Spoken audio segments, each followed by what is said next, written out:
Hello, hello, and welcome back to the More Money Podcast. This is episode 328 of the More Money Podcast, and I am your host, Jessica Morehouse. Welcome back to the show. Goodness, welcome to May. How is it May? How is it almost June? How is it almost, I honestly had this the other day, realization that it is almost my birthday, and I'm not ready. I feel like I'm just got comfortable with 35. Once I turn 36, I'm officially closer to 40 than 30. And I don't know if I'm okay with that. I'm not sure if I'm ready. I'm not sure if I'm ready. These 30s are going by way too fast. But you know what? This episode isn't about me and my issues with aging. Instead, actually, I have an amazing guest who I'm so excited to have on the show. I've got Paris Woods on the show. She is the author of The Black Girl's Guide to Financial Freedom. And I loved her book, and I'm so excited that she's on the show. So a little bit about Paris. She is a first-generation college graduate of Harvard University and a lifelong educator, having worked at some of the country's top institutions. She's the daughter of a wise mother who encouraged her to venture out into the world and make new mistakes. I love that. And Paris also learned the hard way how to manage her finances and achieve financial freedom. And through years of trial and error and the guidance of numerous FIRE experts, financial independence, retire early, Paris landed on some simple principles that completely turned things around for her financially and in her life. And her #1 Amazon bestselling book, The Black Girl's Guide to Financial Freedom, teaches readers how to win financially while living a life they love. So like I mentioned, Paris not only went to Harvard once, she is a 2-time graduate of Harvard University with a bachelor's degree in African American Studies and a master's degree in Education Policy and Management. And she's currently completing her doctorate at the University of Texas at Austin. So in this episode, we're going to be discussing her journey towards financial freedom and also discuss some really important things. Like, let's talk about how it is not the same path for all of us. Some of us start ahead of others. Privilege is real. Racism is real. There are some institutions that still exist to hold people down, especially people of color and the Black community. And we need to talk about it, because without really acknowledging and discussing it, how can we move forward? How can we fix these discriminatory institutions? So lots of great stuff we're going to talk about in this episode. So before I get to that interview with Paris, here's just a few words I want to share about today's podcast episode sponsor. This episode of the More Money Podcast is supported by Axio.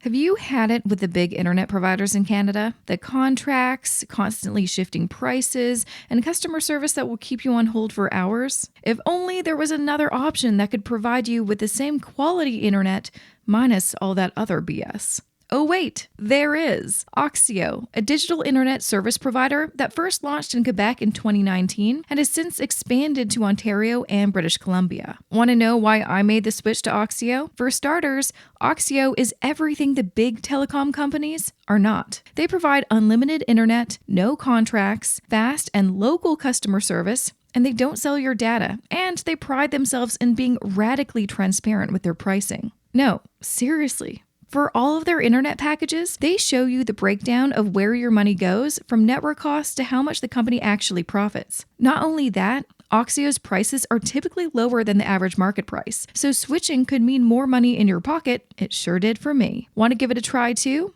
Just visit Axio.ca and use promo code MOREMONEY to try out Axio for free for 1 month. It's as simple as that. Once again, visit Axio.ca, that's OXIO.ca, and use promo code MOREMONEY to try Axio for free for 1 month. Welcome, Paris, to the More Money Podcast. I'm so excited to have you on the show. Awesome. Thanks for having me. You're so welcome. So you wrote the book, The Black Girl's Guide to Financial Freedom, Build Wealth, Retire Early, and Live the Life of Your Dreams. And you have a really interesting background. I mean, also you're very educated. You're doing your PhD. Are you still doing it? Yep, that's right. I just finished my qualifying exam. So. Oh, wow. So, but you aren't traditionally trained in, say, financial planning or anything like that. So I'm so curious what led to this, big interest and passion in personal finance, and what kind of led you to this point where you're like, I need to write a book for people, who maybe don't see themselves in lots of the personal finance books out there on bookshelves. Absolutely. I definitely, I think, made a lot of mistakes throughout my life financially. And particularly when I speak to young people about my educational background compared with the financial choices that I've made, folks are often confused because those two things do not align. But I think it's a testament to the fact that we learn so little about personal finance in school. And so you can have a PhD and still know so very little about how to manage your finances. And so for me, I had to start doing research and reading books and following blogs and all of that in order to learn. And I didn't start that journey until, I was into my 30s. And so part of the motivation for the book was to sort of create a tell-all of all of the mistakes that I made before I learned better and things I wish I had done differently, and also how I was able to turn things around. So I'm hoping that the book feels relatable to folks who somehow made it to their 30s just like I did, and are wanting to know how to create a different future, but also folks who are like me, maybe that nerdy kid who's actually reading personal finance books when they're younger, who actually needs, just some really good sound advice, and for it to come from a relatable voice. So I definitely wanted to make sure that a story and a background like mine, a lot of the books that I read were not by folks who looked like me or who had, stories that sounded like mine. And so I wanted to provide really solid information in a way that was relatable and that could perhaps reach a new community. Absolutely. And yeah, like you've said, like I've been, doing this podcast for almost 7 years, but I started, my first personal finance blog over a decade ago. And it's like looking back, I'm like, yeah, it was just a lot of, old white men when I was trying to find personal finance books. And it's thank goodness that there actually has been a lot of progress and change where there's so many different people writing things, which I think is so important. And I like having people, on the show to kind of share their different perspectives and backgrounds, because I think they haven't been represented for a very long time. And what I really loved in your book is you talked about some things that I don't think I've ever read in a personal finance book, which is so important, such as, you talk about some of the kind of historical, privilege inherent with, some people have it. And, if you're from the Black community, you're not kind of getting that same kind of privilege. Like you mentioned, and I don't think I've actually honestly heard about it before. It was the term sharecropping. Do you want to kind of talk a little bit about that and how it had a huge impact on, people who are, have a Black background or, ancestors that were slaves, and how it makes a huge reason why there is such income disparity? Yeah, absolutely. So I actually studied African American studies in undergrad. And so a lot of sort of Black history came to mind as I was putting together this book, written by a Black woman and hopefully reaching other folks in the Black community. I thought it was helpful to sort of bring in some of the historical perspective, both on, because there are huge disparities in terms of income, but also wealth in this country. And so I wanted to think about some of the systemic barriers that have prevented folks from my community, from gaining access financially. And so as I was sort of thinking through both that historical context, but also some of the pitfalls of debt, the concept of sharecropping is something that came to mind for me. So of course, following slavery, folks were allowed to remain on the land and were able to rent from their former sort of owners. And so I talk about sharecropping from the context of this sort of very inequitable system where folks had to borrow money and often found themselves in deep debt to the landowners that they were renting from. And so that sort of created a parallel system that felt very much like slavery. And so due to debt, folks were not able to leave the land or sort of to advance economically.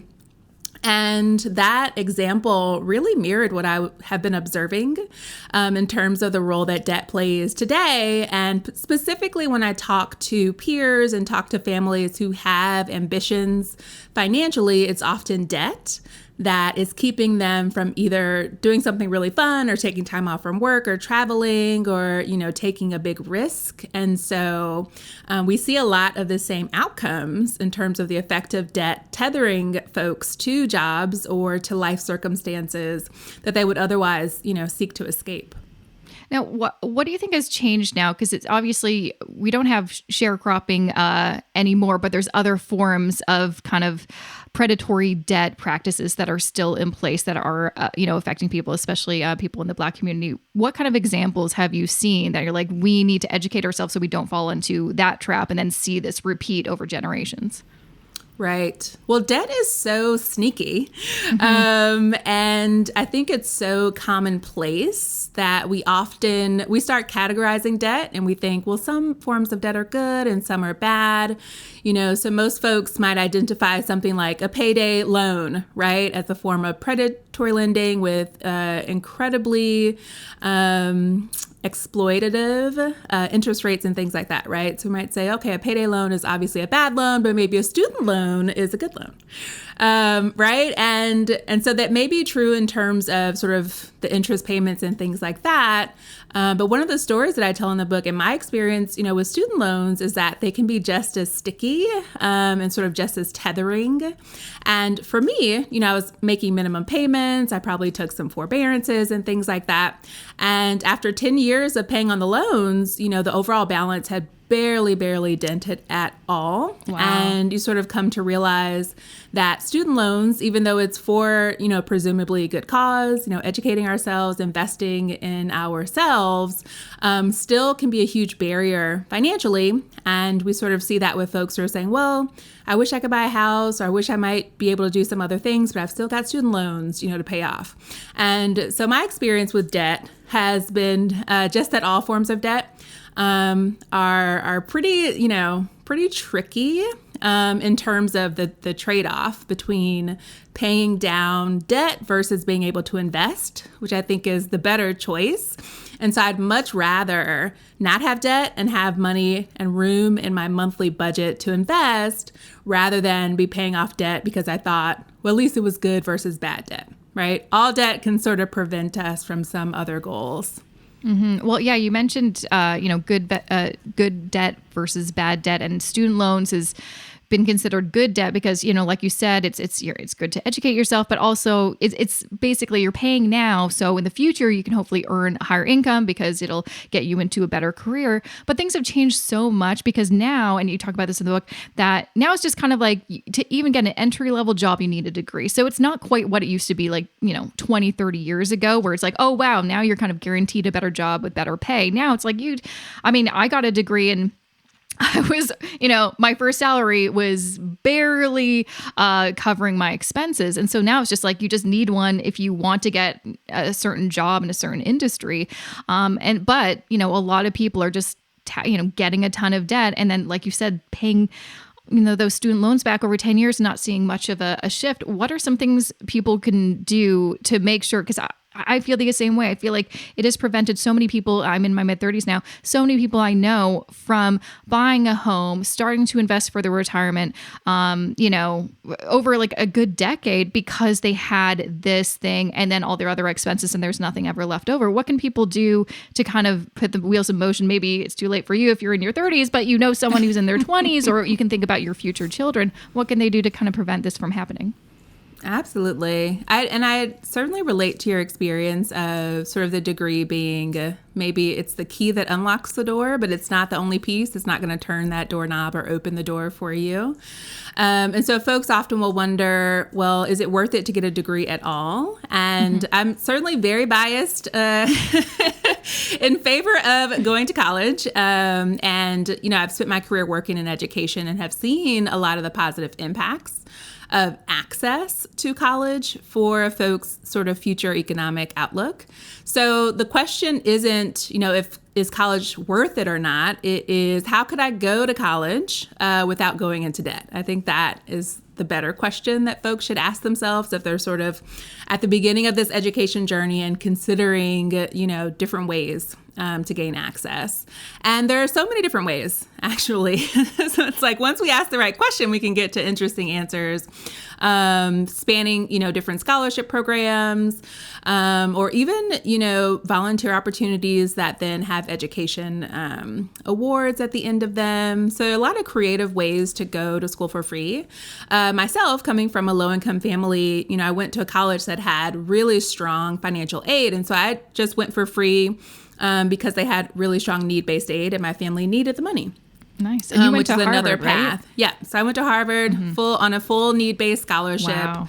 And, there are plenty of folks who wouldn't even apply because they think, well, it's entirely too expensive and haven't even taken into account what the financial aid awards might be. So I would encourage folks, first of all, to be creative and to not assume they need to go into debt in order to go to college. And then once you're on the other side of it, so I went to college for free and I took out my loans for graduate school for my master's degree. And if I could go back, obviously I would go back and not do that. But if I could go back just a few years earlier, I would have put a much greater emphasis and effort into paying off the loans as opposed to assuming, that making the minimum payments is fine and that I could focus on other things. So I think if you do have loans, my advice would be to do whatever you can to get your loans paid off as soon as possible. Mm-hmm, mm-hmm. And you also talked about in the book, and I feel like this might be more of an American thing because we don't really have like the Ivy League universities quite like the US. But, a lot of people, kind of assume if I go to one of these kind of top tier schools, again, then making the calculations, I'm going to earn more money because I'll get a better job. But you kind of talk about like that may not, depending on what you're studying, may not actually mean, anything. You're just paying more money to get the same degree. Yeah. And it could end up feeling, it's like folks talk about golden handcuffs. Yeah. Where you've gone into debt. And so now you have to work a job in an industry that you may not be interested in just because of the salary, which I still don't think is a great trade-off. Like life is short, and you don't know how much time you have. So I am a big fan and proponent of living your very best life now and later. And how can we use our finances as a tool? So not something to help us delay gratification until this future when we're finally rich, but like how can we live a rich life now and make wise financial choices so that we can continue to have this sort of abundant financial experience later? Mm-hmm. Now, speaking of debt, because you have a good big section, and I actually really appreciated it, about auto loans. And again, I feel like that's also another thing that people kind of assume is good debt, because typically you buy a car for, access just to get around, or it's like, I need this to commute to my job. And so people, like, oh, everyone has a car these days. But you actually talk about some of the big benefits of not owning a car. And again, how it can be that kind of tether to like stay at this one job that you hate because you have to pay your car loan. And it's just this kind of cycle. I mean, I personally haven't owned a car since I was in college. My husband owns one, but he has bought it out like a decade ago, and we're going to just drive that into the ground kind of thing. That's our thing. But you kind of talk about some of the pros and cons. You want to kind of discuss why you want to make that such a big message in the book? I did. I think, of all the forms of debt, I feel like car loans are probably the most common. Like most folks I talk to, regardless of their economic status or whatever else they've got going on in their life, have a car loan. And if you ask folks, why aren't they investing? I don't have money in my budget. And I look at the budget and there's a car loan there. So I thought this was a really important thing to discuss, because if we could solve this issue and if we could sort of free up an extra $400, $600, $800 in someone's budget, that would make a huge, huge difference. And, I reflected on my own experience buying, a brand new car, right? As soon as I got out of college, and it being one of the hugest regrets. It's definitely something, if someone said, could you go back and change anything? I would have not bought that car. Yeah. And, I had to pay $400 a month for 6 years, which is just crazy. I mean, that's really crazy when you think about it. And usually, for example, I was given a presentation to some college students about a week ago, and they were really curious about this. And they sort of were like, well, how in the world could you buy a car without a loan, right? And so I think it's so commonplace to finance a car that we don't even think about what the alternatives might be. So I just wanted to even get folks thinking about other ways to get by in the world without a car loan, which could mean not owning a car like you, right? And I give examples of folks who are CEOs and otherwise get themselves around via Lyft or biking. And so car ownership, of course, is not necessarily a requirement, but also ways to own a car without going into debt. And so I share the story of once that first car I had finally died just a couple of years ago, how I was able to use my savings to buy a used car in cash, and how grateful I've been to both have a car, have like a pretty nice car, but not have that car loan. And so hopefully that provides an example that other folks will feel confident following. Yeah, I think, what I got a lot from your book was the idea of changing kind of your mindset, but also the expectations that society has. Like we all, kind of grow up thinking this is what you're supposed to do based off what our parents did. And a lot of it is like buying a home, get a car, get that degree, all that stuff. But what about doing something crazy? Even if you are like a CEO making a really good salary, why do you need a car? Just because you assume that you need one because everyone else has one? It's like, that's a hard thing to actually put into practice, but it is something I think we need to reflect more on and actually ask ourselves, do I actually need a car? And if I didn't have one, are there alternatives? And there's never been a better time than now to find an alternative of transportation or anything really.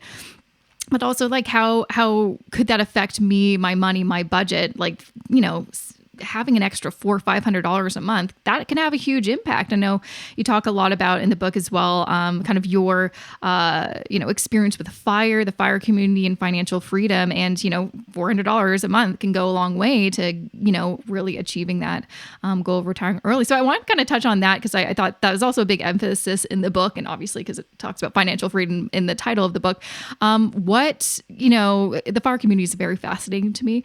A lot of it I find very extreme and intense, but it sounds like the vibe I got from you was you're very much about balance, like living today and tomorrow, not about some of the people who are like living extreme lives so they can retire by 30 or something like that. So I'm curious, what is your kind of idea about fire, or what things are you at least like gleaning from and then applying to your life that you would kind of suggest other people maybe look into?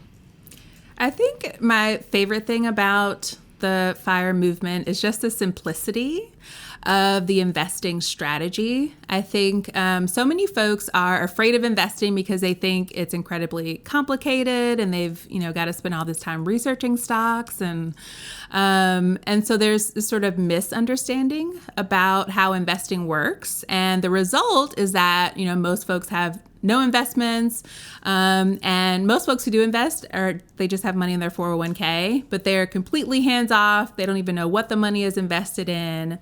And so I appreciate the FIRE movement sort of emphasis on index fund investing, sort of long-term buy and hold, like nearly impossible to mess it up, right? Yeah. The only thing you could do wrong is take the money out. If you just leave your money in an index fund for the rest of your life, you will build wealth. It's just that simple. And so I appreciate that. And it's a really easy way to understand how investing works and how to benefit from the system. And then in addition, this idea of financial freedom is really appealing to me, sort of having more choices. And for me, I've attempted to do work that's really meaningful to me. I love my job. I love my career. I love working in education. But I know lots of folks who don't like work, and it's so common. So to hear folks be looking forward to Friday and hating Monday. And so it raises the question about what you could do to sort of take ownership of your time, ownership of your labor. And the FIRE movement is probably the straightest path. It's the path that's probably most accessible to folks because you don't need to go start some crazy business or win $1 million or whatever it is. And so it's a pathway to freedom, for the average person, which is really appealing to me. And I sort of advise folks, even if you love your job, why not at least put yourself on the path so that in the future you don't need your job and you're simply working there because you want to, which creates a completely different experience of work. I think it makes work more enjoyable. It makes life more enjoyable. And so I sort of think FIRE is probably the financial plan that every person could benefit from following. Definitely. And it makes sense why you have such a big focus on, credit and debt in the beginning of your book, because really those are kind of the things that are stopping everyone from having enough cash flow so they can actually invest to reach financial independence. Once you've got that kind of nice and organized and you've got a good cash flow system and budget and everything like that, then it does free up a lot more opportunity for you to then actually invest. But I think usually that, and you probably experienced that too, is that is kind of the number one excuse people have. It's like, I don't have any extra money. Where am I going to get this extra money? And really, from all the people I've talked to in FIRE, it's in general, like a lot of the people are high income earners. So that just gets them to either like they have save a bigger nest egg, or they're able to achieve that number sooner. But I've also interviewed people who, had regular jobs. They were teachers. They just, were regular folks with regular incomes and were able to even, maybe they can't retire by 40, but even retiring by 50 is like, that's, aspirational. That's still something good. And I feel like a lot of people, especially when they're just getting started and, maybe picked up their first, personal finance book or just getting interested, it just feels, finance feels heavy and really intense, and, peeking into their finances and dealing with their debt seems, just like no one wants to do it. But if you have something that's exciting, and that's usually what I hear from people, it's like, I want to do the FIRE thing because it's something to look forward to. And I feel like anyone can kind of take a piece of that and, kind of create whatever version they want. And I know in the book you talk a lot about too, really setting your own goals. And I think in this world where we're always on social media comparing ourselves to others, it's hard to stay on our own path and think about, what do I actually want? So I'm curious what, you do kind of talk about this in the book, but what are some of your pieces of advice for really defining your own goals and your path for your life and trying to stick to it? Because I think that's the hardest part. Yeah, I think it's probably the question we think of last. Like one day in the future, when I'm old, I'll retire and do X or Y or Z. And so I like to start with asking that question first. Like, if you were retired tomorrow, if you no longer needed to work, what would you really want to spend your time doing? And so, often, I play around and dabble in the career advice space, and I work in workforce development. And so we've started to encourage kids, don't follow your passion because your passion doesn't pay, right? You need to get a job. You need to make money. And so what if, you put yourself in a financial position where you really could follow your passion and really could spend your time doing the things that you love. And I just imagine so much more creativity and innovation and happiness. I think the world would be a better place if folks are spending their time the way they want it to, as opposed to, the drudge and daily grind of needing to make money to pay the bills kind of thing. So that's what I would encourage folks to do, is to ask, go through the thought exercise and ask yourself what you would do if you didn't have to work for money. And then, of course, we can align our financial plan to that and maybe build a roadmap to get there in 5 or 10 years. But how can you start to incorporate some of those things into your life today? I'm a big fan of today and not waiting. And so how can we start to pull some of that vision into your daily experience? Absolutely. And I think, a lot of it comes down to, what are your personal values? Because I think that the hardest thing is like when you really are setting yourself on that path to FIRE. And I know I haven't mentioned it, but if you're a longtime listener of the show, you know what FIRE is, but it's, financial independence, retire early. But basically, I think a lot of people, once you create that kind of vision, you're like, okay, great. This is the number I want to hit. This is the age I want to reach FIRE by. And now I need to actually implement it. That can also be the intimidating part. And usually it's intimidating because you have to look at your real numbers. You have to make some realistic, decisions. And usually you have to cut back. For me, when everyone's just like, oh, how do I, do it? It's like, it's simple math. You got to cut back and you need to earn more. Like those are the things you need to do. But I feel like the best way to implement that is, like you kind of said, get clear on what do you want your life to look like. And so when you are cutting back some things or, making some different choices, like working at a different job for a bit or working a second job, it becomes a little bit easier because you have something that you're working towards, but hopefully the things that you're cutting back on aren't actually that important to you. But I think that comes back to us really, we just don't spend, I think, enough time really thinking about what we're doing. We're just running through the motions every single day. Yeah. And if you don't take the time to figure out what you wish you would be doing, then you'll reach retirement and be bored to bits and feel a lack of purpose, and you might just, go back to working.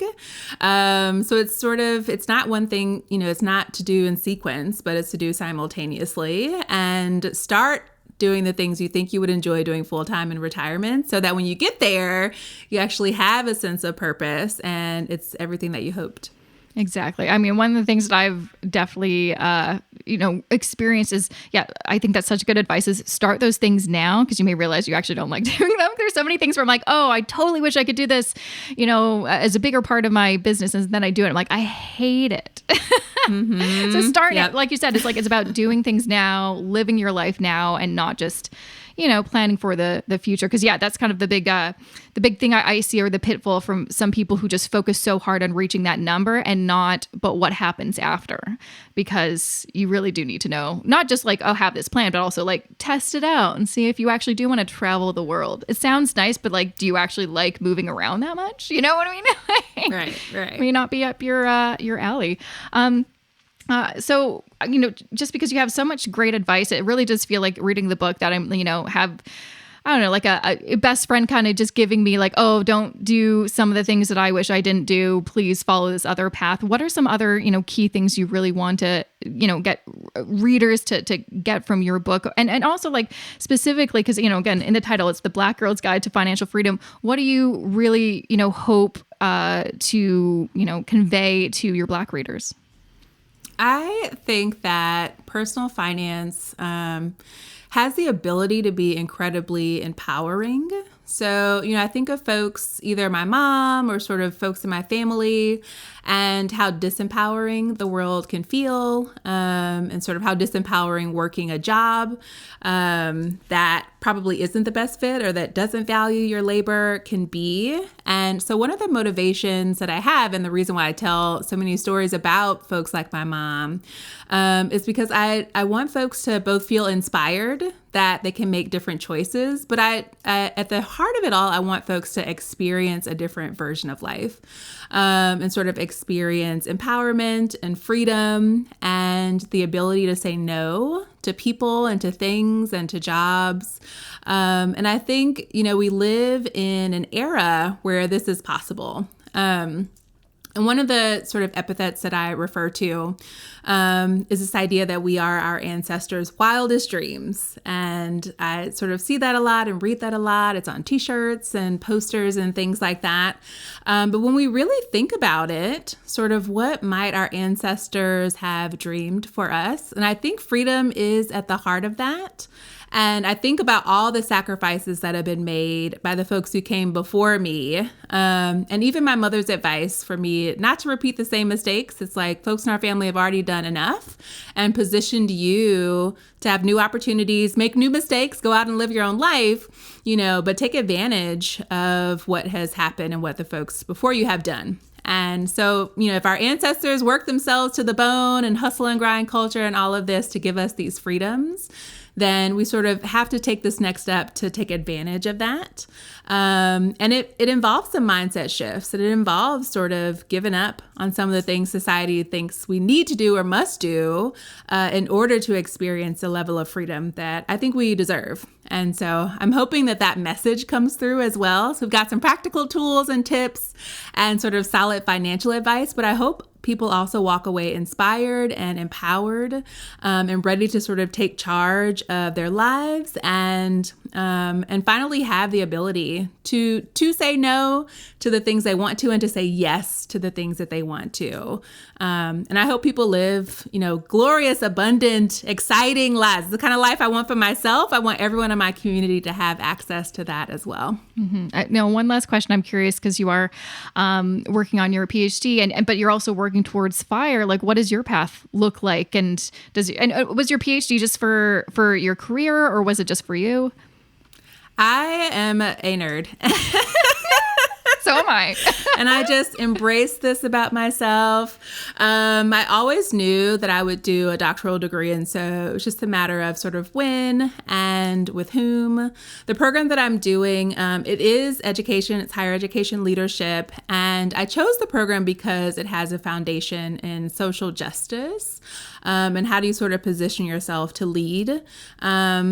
from a foundation of social justice, which I think is what my life and what my career has been about. So it is purely academic. And I talk about in the book, I'm not taking out any debt to do it, okay? I'm just cash flowing it and paying those tuition bills as they come. But sort of a lifelong dream that I've always wanted to do. And so it's something I'm able to check off my list and also contribute, to the academic community. I'm specifically looking at the impact of high school internships on students' post-secondary plans. So all about how do we help young people get clarity on what they want to do with their lives, get exposure, get access to the networks and information that they need to pursue college if that's the right path for them, to go right into a career if that's the right path for them, but really to live the life of agency that these young people deserve and that I think everyone who works in the education system, wants for them. Amazing. And just to get a sense of what is your, what's your FIRE, I guess, kind of destination look like? Do you have a certain timeline, or are you because I know you talk about, what is it? There's lean fire, coast fire. There's slow fire. Yeah, slow fire. I can't keep up with all the fires. There are a million. Yeah. You can do it any way that you want to. Yeah. I definitely put myself on the slow fire path. And what's that mean again? For me, in particular, I'm sort of hoping to put half. So I take half of what I earn and invest it and spend half today. And so it's, for me, a much more balanced approach as opposed to sacrificing heavily today and hoping to retire tomorrow. But I also have tried to bring into my everyday existence the things I hope to spend more time doing if I were no longer working. So I serve on several boards. I love providing advice. It's been fun to write a book. Maybe I'll write another one. I love going on vacation and spending time with my nephews. And so I try to sort of incorporate all of those things that I love and people that I love into my life now. And then the hope is to gradually grow and expand the time I spend on those things. And then at some point in the future, I probably will stop working. I think when I feel like I'm no longer adding as much value or that it's not as much fun, and spend more time doing those other things that I'm kind of doing on the side now. Yeah, I like that. I like that more than, like the, kind of traditional FIRE where it's like, no, there's a cutoff date and you can't earn any new income. It's like, create whatever makes sense for you. Maybe the slow path where you can, because then, yes, like you kind of mentioned, you can kind of test out with more free time. What do I want to spend my time doing and see what you do actually want to do? Because you may know, I just like mentioned, there's so many things that you're like, oh, I bet I'd love that. And then try it, you're like, actually, I hate it. I don't want to spend all my time gardening. It's not as fun as you think, Yeah. So thank you so much for being on this show.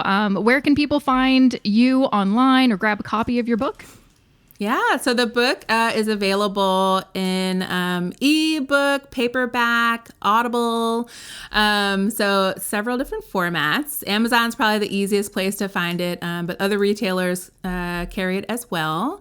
And pariswoods.com is where folks can connect with me and read my story or, buy copies of the book. And I'm on social media at author Paris Woods on Instagram and Facebook and TikTok and Ooh, you're on things. TikTok. So. Oh, nice. Good for you. Gotta be on TikTok. It's so addictive. You gotta participate too. Well, thanks again for being on the show. I really appreciate you having on and sharing everything. I really, really enjoyed your book. Thank you. Thanks for having me. And that was episode 328 of the More Money podcast with Paris Woods, author of The Black Girl's Guide to Financial Freedom. You can buy her book anywhere. And also, yes, I am giving away a copy, so stay tuned for more information on how to enter to win. You can learn more information about Paris at her website, pariswoods.com. You can also follow her on Instagram, YouTube, Facebook, and TikTok at author Paris Woods. So the handle is at author Paris Woods. Very easy. But again, you can just go to the show notes, jessicamorehouse.com/328. I will include all of the links that I just mentioned in there. So it'll be very easy for you to find. So as always, have some things to share with you. So do not go away. Here's just a few words I want to share about today's podcast episode sponsor. This episode of the More Money podcast is supported by Axio, empathy, radical transparency, simplicity, free spirit. When you hear these words, I doubt the first thing you'd associate them with is an internet company. Axio wants to change that. They believe in disrupting the internet provider space in Canada and putting the customer first. finally. And they're doing just that by providing local and friendly customer service, unlimited internet, no contracts, and competitive pricing to customers in Quebec, Ontario, British Columbia, and Alberta. That's why I made the switch to Axio myself. Not only that, when you sign up using the promo code MOREMONEY, you get your first month free. Plus, like everyone at Axio, an Eero 6 router with ridiculously fast Wi-Fi speeds and better privacy controls is included. And once you've signed up, you can even use Axio's referral program to earn free internet. Want to ditch your old internet provider like me? Just visit Axio.ca and use promo code MOREMONEY to try out Axio for free for 1 month. It's as simple as that. Once again, visit Axio.ca, that's Oxio.ca, and use promo code MOREMONEY to try Axio for free for 1 month. Okay, so let's talk about some exciting things. I'm giving away a copy of her book. I'm also giving away, my gosh, how many other books? Almost 8, 9, 10, 11. So full on 12. I'm giving away 12 books. If you just go to jessicamorehouse.com/contests, that's where you can find all of the different books I'm giving away. You have a very good chance of winning, I will say, because I think lots of people assume that, there's no way I'm going to win a copy, and then they don't enter. And that's why some of these books only have a handful of entries. So make sure to enter to win. And not only do you win a copy of the book, I actually personally mail it to you. We'll even include a personalized note to you. Nice little bonus, if you will. So a few things I want to share with you in case you don't know, or you just need a reminder. I first have a free resource library that you can access. It is free. It has a bunch of great stuff in there to help you, just level up your money. There's budget spreadsheets. There's a wedding budget spreadsheet specifically. There's past webinars. There's checklists and guides, downloads. So many good stuff in there. You just have to go to jessicamorehouse.com/resources. You can make an account, get access to all of those things. Also, if you're looking for a specific budget spreadsheet, I'm currently in the process of updating them, but you can grab them now and you will get the update when it is ready. If you just go to jessicamorehouse.com/shop, you can access all of them. Some of them are free. Some of them are paid for just hardly any money, quite honestly, but they come with video tutorials. And, if you need to organize your money, I say this on the podcast all the time, you need a budget. I'm sorry, you need a budget. And a budget isn't a bad thing. It doesn't have to be a bad word. It's really just, a spending plan, a way for you to organize how you want to spend your money. Isn't that more fun than thinking of a budget, how to spend your money? It's not about restricting yourself. It's about, kind of freeing yourself and giving you some guidance. So that's where you can find that. Also, if you want to learn how to invest, well, if you're Canadian, I have a course that may be the perfect fit for you. It is called A Wealth Building Blueprint for Canadians. You can find more information in the show notes, jessicamorehouse.com/328, or just go to jessicamorehouse.com/WBB for Wealth Building Blueprint. It is a course that is focused on passive investing for Canadians. It is super in-depth. I have just gone through a huge update of it, so it is even more comprehensive, more up-to-date information. This is the course that I wish existed when I was just getting started investing, especially wanted to learn how to do, DIY investing, build my own portfolio, all that stuff. So if this sounds like, something you've always wanted to learn, I've got the course literally specifically built for you. So you can find more information again at jessicamorehouse.com/WBB. Now, what else is going on? I think this week, quite honestly, not a lot, but this is actually the first time I'm going to be going away actually somewhere. I feel like for the past 2 years, it's either been maybe a weekend trip someplace in Ontario or Vancouver to see family, but oh no. This week, I'm going to be in Calgary, y'all, just for a hot second, going to a friend's wedding. I cannot wait to see people. You know what I mean? To be at a gathering, an event. Also bracing myself in case I do get COVID, because you know what? It's been 2 years and I have not gotten the vid, but you got to be prepared because you just never know. I'm being as safe as I can. I'm all vaxxed, but we're going to a wedding. You just never know. So fingers crossed that I don't get sick. But I'm really excited to see people and celebrate my friends getting married. That'll be really exciting. Very excited. I just cannot wait. You have no idea. I have not been to an event in over 2 years and I need some normalcy. Also, it's seeming like, the snow is gone officially in Toronto and I feel like it's almost summer, right? Do you feel like it? I feel like it. I feel like it. I'm very excited. Yeah, so that's really all I've got going on. Also, it's like my wedding anniversary, and I completely forgot because, it just happens. It happens every year. Sure does. So yeah, that's fun for me. Not that my husband listens to my podcast anymore, but if he did, hey Josh, happy anniversary. Yeah. Okay. That's all I got. I'm going to keep it short and sweet and see you back here next week. If you want a little tease of who's up on the podcast next. Ooh, a repeat guest. I've got Frederick Vittisi back on the show. He has a new book out called The Rule of 30, which I loved. Really helping you. It's really focused on how to, invest, save up enough for retirement and how to do that with his special Rule of 30. It really goes in depth. I mean, it's a great book. So that's what you can look forward to next week on the podcast. Thank you so much to my wonderful podcast editor, Matt Rideout, for always making my podcast so amazing. And I will see you back here next Wednesday. Have a good rest of your week and weekend. See you soon.